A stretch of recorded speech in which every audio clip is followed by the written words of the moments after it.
Hello to everyone, कैसे हो आप लोग? I hope you all are doing very well. So welcome to the formula फटाफट series. मैं हूं Joshika from Learno Hub, the free learning platform जहां पर आप पढ़ सकते हो physics, chemistry, biology, maths absolutely for free at learnohub.com।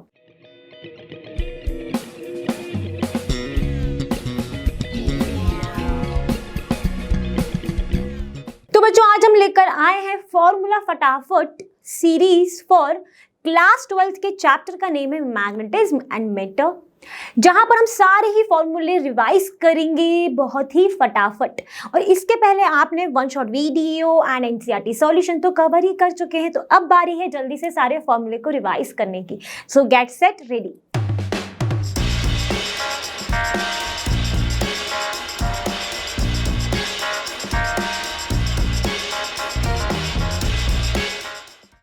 अब हम इस चैप्टर के जब फॉर्मूले पढ़ने जा रहे हैं तो हम बिल्कुल एक फ्लो में चलेंगे, जैसा कि एनसीईआरटी में दी है। फ्लो में चलने से क्या होगा, आपको ये मालूम पड़ेगा पहले कौन सा फॉर्मूला आता है, फिर कौन सा आता है, इस तरीके से समझ में आएगा। स्टार्टिंग जो हो रही है इस चैप्टर में, सबसे पहला फॉर्मूला जो आ रहा है वो है मैग्नेटिक डाइपोल मूवमेंट का। तो इसका फॉर्मूला होता है M = NIA। यहां पर लिखा हुआ है, जहां पर ये जो N है ये क्या होता है, number of turns in the loop. I क्या होता है, करंट। A क्या होता है, हमारा एरिया वेक्टर। ठीक है, अब यहां पर अगर इसकी यूनिट की बात करें तो इसकी यूनिट क्या होती है मैग्नेटिक डाइपोल मूवमेंट की, एम्पियर मीटर स्क्वायर, और इसको हम बोल देते हैं जूल पर टेस्ला। ठीक है, रिवाइज कर लिया। क्वेश्चन किस तरीके से आएगा, क्या हो सकता है कि आपको एरिया वेक्टर गिवन हो, नंबर ऑफ टर्न्स गिवन हो, करंट गिवन हो, और आपको बोल दिया जाए कि आप मैग्नेटिक डाइपोल मूवमेंट निकालिए। या फिर आपके पास हो सकता है कि करंट नहीं है गिवन, करंट आपको निकालना है, number of turns, area vector, magnetic dipole movement given है आपको, तो आप निकाल ही लेंगे। ठीक है, अब आ जाता है नेक्स्ट फॉर्मूला, जो कि होता है हमारा field due to bar magnet. सब जानते हैं बार मैग्नेट क्या होता है, सब जानते हैं, बिल्कुल सबने पढ़ा है चैप्टर के अंदर, वन शॉट वीडियो भी देख चुके हैं, तो मैं तो यही अज्यूम कर रही हूँ। तो मेरा यहाँ पर काम है अभी फॉर्मूले को रिवाइज करना ना। तो यहाँ पर अगर आप देखोगे तो जो फील्ड होती है, अगर बार मैग्नेट के एक्सिस के अलोंग अगर हम पॉइंट रख दें, किस तरीके से, मान लेते हैं ये रही हमारी बार मैग्नेट, और इसके एक्सिस के अलावा हमने पॉइंट P रख दिए और बोल दिया जाए कि आपको फील्ड निकालना है। तो यहाँ पर जो फील्ड का फॉर्मूला होता है निकालने, कौन सी फील्ड है, मैग्नेटिक फील्ड, वो होता है B = μ0/4π2m/r³, where m is what, m is this one magnetic dipole movement, r is the distance from the center and that point के बीच का। ठीक है, हो गया। सब जानते हैं μ0/4π की वैल्यू क्या होगी, वो भी सब जानते हैं बिल्कुल। और B तो है ही हमारा मैग्नेटिक फील्ड, यूनिट क्या होती है, टेस्ला। ठीक है, अब इसी पॉइंट को अगर मैंने अभी एक्सिस पे रखा है, अगर मैं उसको 90 डिग्री पे रख दूं, यानी इक्वेटोरियल पॉइंट पे रख दूं, और आपको बोल दिया जाएगा आपको फील्ड निकालना है, तो क्या फॉर्मूला हो जाएगा, तो ये जो 2 है ना, इसे इसको हटाना है और आपका फॉर्मूला आ जाएगा। तो इक्वेटोरियल पॉइंट के लिए जो मैग्नेटिक फील्ड का फॉर्मूला होता है दैट इज μ0/4πm/r³। डिफरेंस क्या था इन दोनों में, यहाँ पर 2m था, यहाँ पर सिर्फ सिंगल m है। ठीक है, फॉर्मूला हमने रिवाइज कर लिया। जल्दी से इसका एग्जाम्पल देख लेते हैं। अभी हमने जल्दी से फॉर्मूले देख लिए। अब इसके ऊपर जो एग्जाम्पल आपको दिख रहा है उसमें क्या है, what is the magnitude of the equatorial and axial fields due to a bar magnet of length 5 centimetre at a distance of 50 centimetre from its mid point. मतलब r क्या है, 50 सेंटीमीटर है। ठीक है, कंफ्यूज नहीं होना ये लेंथ और डिस्टेंस के बीच में, क्योंकि मैंने बताया था r क्या है, सेंटर से उस पॉइंट की डिस्टेंस। चलो, द मैग्नेटिक मूवमेंट भी आपको गिवन है, वो है 0.40 एम्पियर/मीटर²। क्या करें, तो डायरेक्टली सिर्फ गिवन पोर्शन को देख लेते हैं। गिवन में है आपके पास r = 50 सेंटीमीटर, जिसको आप कन्वर्ट कर लोगे मीटर में तो ये हो जाएगा कुछ ये। ठीक है, आपको क्या दिया है, मैग्नेटिक डाइपोल मूवमेंट गिवन है 0.4 एम्पियर/मीटर²। आपको निकालना क्या है, फील्ड निकालनी है इक्वेटोरियल पॉइंट के लिए, तो मैं उसको लिख देती हूँ BE, which is μ0/4πm/r³। And axial के लिए मैं उसको डिनोट कर देती हूँ BA से, वो क्या होगा, μ0/4π2m/r³। अब आप कहोगे मैम यहाँ तो सब चीजें गिवन है, m गिवन है, r गिवन है, इसकी वैल्यू हम ऑलरेडी जानते हैं कितनी होती है, तो आप कहोगे इसकी वैल्यू होती है हमारी 10⁻⁻⁷। ठीक, सबकी वैल्यूज रखोगे आपका इक्वेटोरियल भी आ जाएगा और एक्सिस भी आ जाएगा मैग्नेटिक फील्ड। तो इस तरीके से ये फॉर्मूले यूज होते हैं हमारे न्यूमेरिकल्स में। अब ये वाले फॉर्मूले देखने के बाद, फील्ड ड्यू टू डाइपोल देखने के बाद, अब फॉर्मूला आता है टॉर्क ऑन अ डाइपोल। अब टॉर्क का फॉर्मूला क्या होता है यहाँ पर, that is m cross b, where m is the magnetic dipole moment, b is the magnetic field. And यहाँ पर अगर इसका आपने क्रॉस प्रोडक्ट हटाया तो कौन सा थीटा आता है, तो आप कहोगे torque is equal to mb sin theta, where theta is the angle between magnetic dipole moment and magnetic field. And what is torque? Torque is the restoring torque. अब इसकी यूनिट क्या होती है, यूनिट होती है जूल पर Tesla. ठीक है, फॉर्मूला देख लिया, यूनिट देख ली। अब है नेक्स्ट फॉर्मूला जो कि है time period of oscillations of dipole, जिसका फॉर्मूला होता है T is equal to 2 pi under root I upon M B, where I is the movement of inertia and what is M, सभी जान चुके हैं अब तो। Magnetic dipole movement, B is the field and T is the time period. अब यहाँ पर question किस तरीके से आएगा कि हो सकता है आपको टाइम पीरियड गिवन हो, मैग्नेटिक डाइपोल गिवन हो एंड आपके पास क्या हो, मैग्नेटिक फील्ड हो। आपको बोल दिया जाए मूवमेंट ऑफ इनर्शिया निकालना है तो आप यहाँ से निकाल सकते हो, या फिर डायरेक्ट टाइम पीरियड भी पूछ सकते हैं। तो इस तरीके से ये फॉर्मूला यूज होगा। टाइम पीरियड की यूनिट क्या होती है, सेकंड होती है, सब जानते हैं। पोटेंशियल एनर्जी ऑफ डाइपोल की बात करें तो पोटेंशियल एनर्जी का जो फॉर्मूला है डाइपोल के लिए हम डिनोट करते हैं उसको यूज से, which is U is equal to minus m dot b। ठीक है, बात आ गई समझ में। इसकी यूनिट क्या हो जाएगी, जूल हो जाएगी। m क्या है, मैग्नेटिक डाइपोल मूवमेंट, b क्या है, मैग्नेटिक फील्ड। हमने ये सारे फॉर्मूले भी रिवाइज कर लिए। अब चलते हैं अपने नेक्स्ट फॉर्मूलेज पर। तो अब हम देखने वाले हैं इलेक्ट्रोस्टैटिक्स एनालॉगस टू मैग्नेटिज्म। तो यहाँ पर आपको टेबल दिख रही है जो कि आपकी एनसीईआरटी में भी दी है, और यहाँ से आपको ये मालूम पड़ेगा कि किस तरीके से दोनों में रिजेम्बलेंस है। यहाँ पर एक तरफ लिखा है इलेक्ट्रोस्टैटिक्स, एक तरफ लिखा है मैग्नेटिज्म। अगर इनकी बात करें तो यहाँ पर परमेबिलिटी एंड परमिटिविटी जो आप देखते हो फॉर्मूलेज में, तो इलेक्ट्रोस्टैटिक में आप देखते हो 1/ε0 ज्यादातर फॉर्मूलेज में यूज होता है। ठीक, तो जहां पर ये जो ε0 है that is the permittivity of free space, whereas in magnetism this is permittivity of free space which is denoted by μ0। ठीक है, डाइपोल मूवमेंट की बात करें, अगर हम लोग इलेक्ट्रोस्टैटिक्स में बात करेंगे तो हम डिनोट किससे करते हैं उसको, P से, और मैग्नेटिज्म में M से, स्मॉल m से, जो कि हमने थोड़ी देर पहले फॉर्मूलेज भी देखे थे। अगर बात करें equatorial field for a short dipole के लिए इन terms of electrostatic that is -P/4πε0 r³। ठीक है, यहाँ पर भी मैग्नेटिक, यहाँ पर आपका क्या है, इलेक्ट्रिक डाइपोल मूवमेंट है। यहाँ पर क्या आ जाता है, μ0/4π और मैग्नेटिक डाइपोल अपॉन r³। ये क्या था, इक्वेटोरियल फील्ड के लिए फॉर्मूला दोनों में देख लिए। एक्सियल फील्ड के लिए क्या हो जाता है, यहाँ पर होता है 2p/4πε0 r³ और यहाँ हो जाता है μ0/4π 2m/r³। एक्सटर्नल फील्ड की बात करें जिसको हम कहते हैं टॉर्क जो जनरेट हो रहा है, उसका फॉर्मूला होता है इलेक्ट्रोस्टैटिक में P cross E, where P is the electric dipole movement, E is the electric field, and in terms of a magnetism ये हो जाता है M cross V, where small m is the magnetic dipole movement and B is the magnetic field. Energy की बात करें तो यहाँ पर फॉर्मूला हो जाता है उसका -P.E और मैग्नेटिज्म में क्या हो जाएगा, -M.B। दोनों में देखो डाइपोल मूवमेंट भी है, वहां पर है इलेक्ट्रिक फील्ड, यहाँ पर है मैग्नेटिक डाइपोल मूवमेंट और मैग्नेटिक फील्ड। क्लियर, हमने देख लिया। अब बढ़ते हैं अपने अगले पर। अब जैसा कि हमने इलेक्ट्रोस्टैटिक में देखा था गॉस लॉ, ठीक, यहाँ पर भी मैग्नेटिज्म एंड गॉस लॉ होता है। हमारा यहाँ पर काम है सिर्फ उसके चीज को रिवाइज करना, हम बिल्कुल डिटेल में नहीं जानना है क्योंकि ये हमारी सीरीज है फॉर्मूला फटाफट सीरीज। ठीक है, तो यहाँ पर जो magnetic field lines always formed a closed loop that everyone knows this property of magnetic field lines, सबने पढ़ी है। तो यहाँ पर जो आपका नेट मैग्नेटिक फ्लक्स होता है through a closed surface, not a open, through a closed surface is always be 0। इसको हम करते हैं net flux phi is equal to integral B.dA is equal to 0।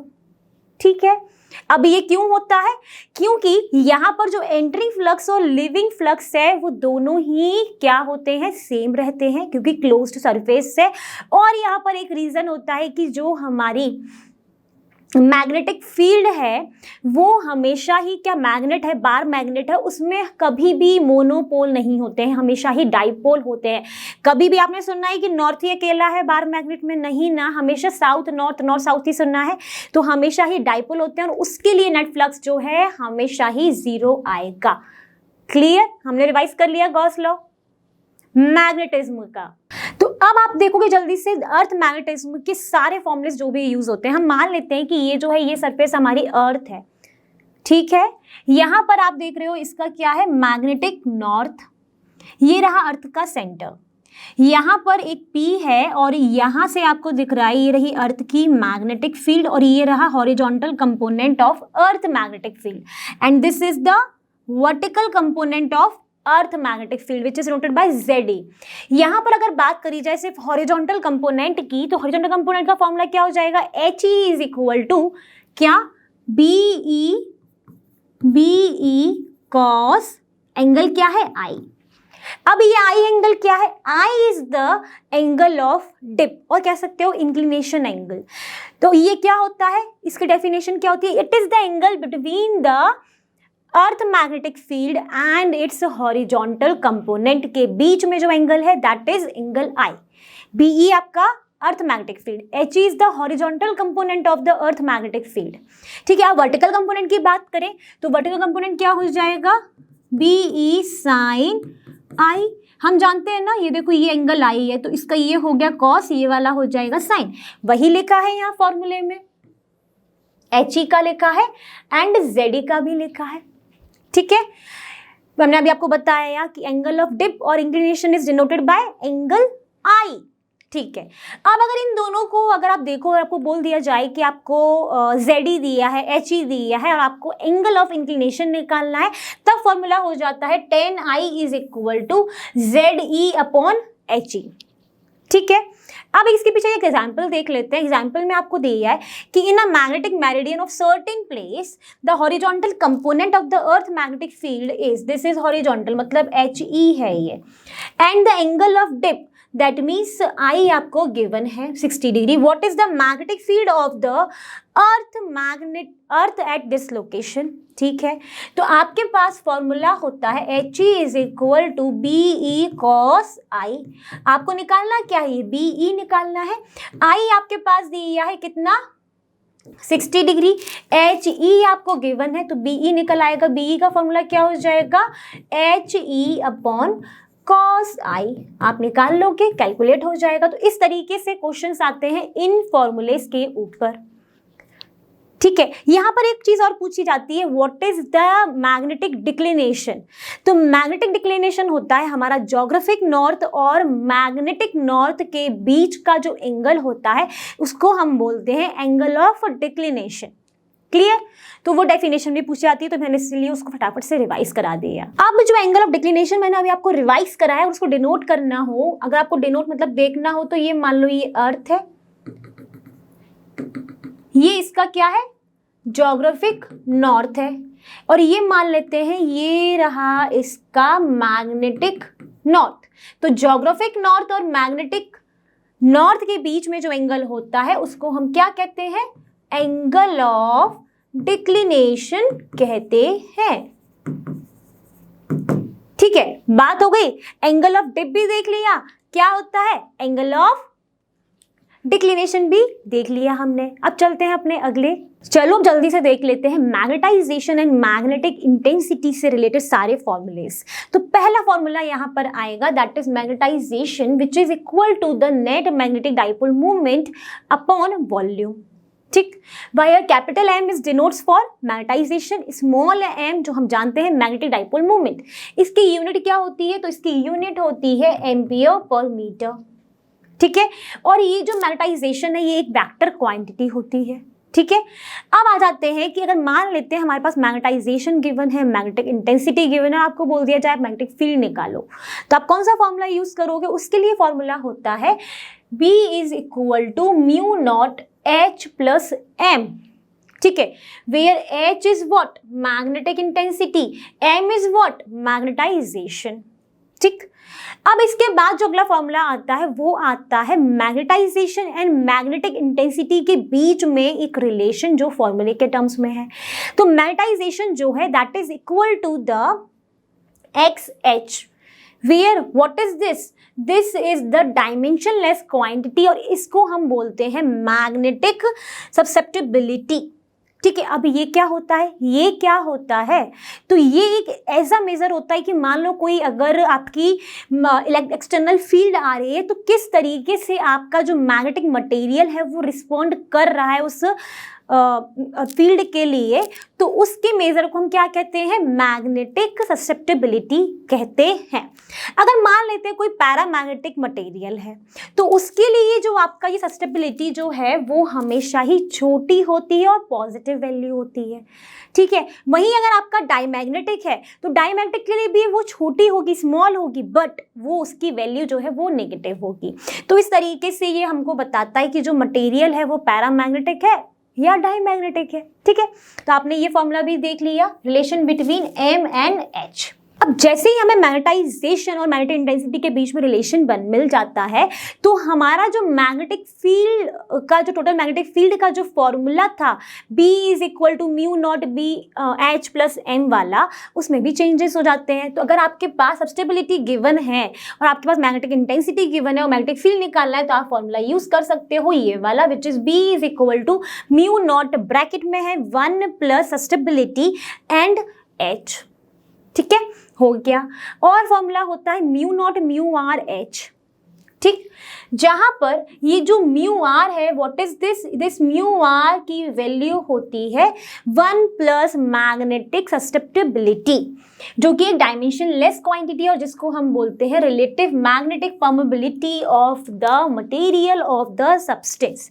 Clear हो गया। क्वेश्चन किस तरीके से आएगा कि आपके पास इसकी वैल्यू गिवन हो सकती है, ठीक है, B गिवन हो सकता है आपके पास, आपको बोल दिया जाएगा आप H निकाल लो, तो आपके पास फॉर्मूला अवेलेबल है। या फिर आपके पास म्यू नॉट म्यू आर और H दिया होगा, आपको मैग्नेटिक फील्ड निकालनी हो तब भी आप निकाल सकते हो। क्लियर। तो अब आपको क्या दिख रहा है, diamagnetic, paramagnetic and ferromagnetic substance की जो हमारी मैग्नेटिक सब्स्टेबिलिटी होती है उसके बारे में एक टेबल है। ठीक है, तो हमने देखा था जो डायमैग्नेटिक की जो होती है वो छोटी होती है, स्मॉल होती है, बट नेगेटिव होती है। हमने थोड़ी देर पहले भी देखा, इसकी भी स्मॉल होती है और पॉजिटिव होती है। अब इनको अगर हम लोग डिनोट करें अपनी स्केल में तो वहां पर आप देखोगे कि मैग्नेटिक सब्स्टेबिलिटी जो है that is less than 0 but greater then और इक्वल टू -1। ठीक, और पैरामैग्नेटिक के लिए वो क्या हो जाएगी, वो हो जाती है 0 से बड़ी, पॉजिटिव है, और एप्सिलन से छोटी। अब ये एप्सिलन क्या है, तो एप्सिलन एक स्मॉल पॉजिटिव नंबर है जो कि यहाँ पर इंट्रोड्यूस किया गया है फॉर अ पैरामैग्नेटिक मटेरियल के लिए। ठीक है, अब वही अगर फेरोमैग्नेटिक की बात करें तो ये क्या होती है, बहुत ही ग्रेटर होती है। ठीक है, अब वहीं अगर हम लोग बात करें relative permeability in of diamagnetic material तो which is also less than 1 but greater than equal to 0। ठीक है, 1 से छोटी, 0 के बराबर हो सकती है और 0 से बड़ी हो सकती है। और वहीं अगर हम लोग देखें इसकी परमेबिलिटी और परमेबिलिटी ऑफ फ्री स्पेस के बीच में तो ये हमेशा ही छोटी होगी। पैरामैग्नेटिक में अगर आ जाए तो इसकी जो रिलेटिव परमेबिलिटी है वो क्या होगी, हमेशा ही 1 से बड़ी होगी, बट 1 प्लस एप्सिलन से हमेशा ही छोटी होगी। एप्सिलन मैंने भी आपको बता दी है। फेरोमैग्नेटिक के लिए हमेशा ही बहुत बड़ी होगी 1 से। ठीक है, पैरामैग्नेटिक के अगर देखोगे तो mu is always greater than mu naught and in ferromagnetic के केस में mu is much greater than mu naught. ठीक है, तो ये टेबल भी इंपॉर्टेंट हो जाती है कि अगर आपके पास कभी आपको बोल दिया जाए कि मैग्नेटिक सब्स्टेबिलिटी आपको निकालना है और उसकी अगर वैल्यू आपकी आ गई है -1, आपको पूछ लिया जाए कि ये कौन सा मटेरियल है तो आपको पता होना चाहिए ये छोटी है, नेगेटिव है, मतलब डायमैग्नेटिक है। वहीं अगर ये मटेरियल आपका हो जाता क्या 1 तो आपको पता हो पैरामैग्नेटिक है। फेरोमैग्नेटिक के केस में आप मान लो कि 3, 4 आपके पास आया है तो वो क्या हो जाएगा, फेरोमैग्नेटिक हो जाएगा। अगर आपके पास म्यू आर जो है वो आपको गिवन है कितना, मान लेते हैं 0.5, तो आपको पता हो कि भैया ये जो म्यू आर गिवन है डायमैग्नेटिक का हो सकता है। वहीं पर अगर ये म्यू आर जो है आपको गिवन है 1.5 तो पता होगा पैरामैग्नेटिक, और 1 से बहुत बड़ा है तो फेरोमैग्नेटिक तो है ही। तो इस तरीके से ये टेबल भी आपके लिए इंपॉर्टेंट हो गई, हमने फटाफट से रिवाइज कर ली। तो अब हम बात करते हैं इस चैप्टर में जो एक लॉ आता है जिसका नाम है क्यूरीज लॉ। तो क्यूरीज लॉ जो है आपका पैरामैग्नेटिक मटेरियल के लिए होता है, magnetic susceptibility is equal to the C mu naught upon T, where C is the Curie's constant, mu naught is the permeability of free space, T is the temperature, ठीक है। And for ferromagnetic material जो आपकी सब्सटेबिलिटी होती है above the Curie temperature, that is in terms of paramagnetic phase is described by is equal to C upon T minus TC, ठीक है। जो जहाँ पर जो टेम्परेचर का ट्रांजिशन हो रहा है फेरोमैग्नेटिक मटेरियल जब वो पैरामैग्नेटिक में कन्वर्ट हो रहा है तो उस टेम्परेचर को बोला गया है क्यूरी टेम्परेचर, इसीलिए यहाँ पर इसको TC से डिनोट किया है। तो TC वो टेम्परेचर होता है यहाँ पर कि जब आपका जो फेरोमैग्नेटिक मटेरियल है उस पैरामैग्नेटिक मटेरियल में कन्वर्ट हुआ, उस टेम्परेचर को काउंट करा, वो है आपका TC, ठीक है। तो ये आपके 2 फॉर्मूले हो गए हैं फॉर पैरामैग्नेटिक एंड पैरामैग्नेटिक के लिए। दिस फॉर्मूला जो कि बहुत इंपॉर्टेंट है, इसके ऊपर क्वेश्चंस आ जाते हैं, नहीं तो आपके पास थ्योरी में पूछ लिया जाता है कि describe Curie's law in terms of a paramagnetic material, then you have to write this formula, और इसके बारे में जो भी वहां पर दिया गया है वो आपको पता होना चाहिए। तो बच्चों आई होप आज हमने सारे ही फॉर्मूले रिवाइज कर लिए हैं मैग्नेटिज्म एंड मैटर के, और आपने भी मेरे साथ में रिवाइज कर ली है। क्योंकि सीरीज थी हमारी फॉर्मूला फटाफट सीरीज, तो मैं इसलिए उसको डिटेल में नहीं गई हूँ क्योंकि मुझे लगता है कि आपने one shot video, NCERT solution सब कुछ कवर कर रखा है। जैसा कि आप जानते ही वो लर्नो हब फ्री है पर बेस्ट, और यहाँ पर आपको मिलता है physics, chemistry, biology, maths absolutely for free at learnohub.com। Thank you.